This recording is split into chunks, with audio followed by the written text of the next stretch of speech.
在权力联盟的舞台上，有势均力敌的长时间拉锯战，也有惊心动魄的一边倒 KO。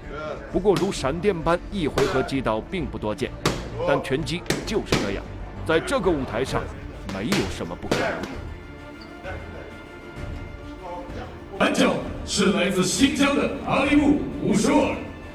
两位选手，阿里木乌首尔穿的是黑色的短裤和黑色的拳套，而杨明耀呢穿的是红色的短裤和酱红色的拳套。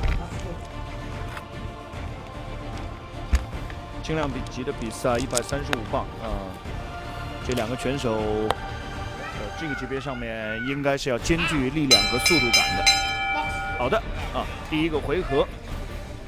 阿里木是一个反架左手拳主力拳，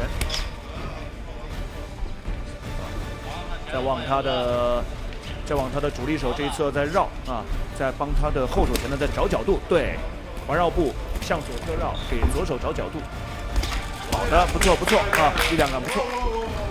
好，赶到蓝角里面，让对方出来，好拳，漂亮，不直。力量漂亮，哇！第一个回合35秒打倒了，摇头了，别打了这就是职业拳击的精彩之处。35秒 KO。15秒钟。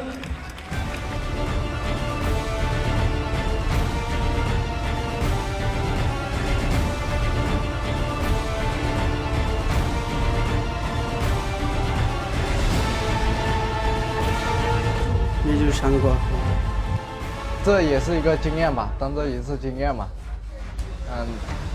以后别犯同样的错误了。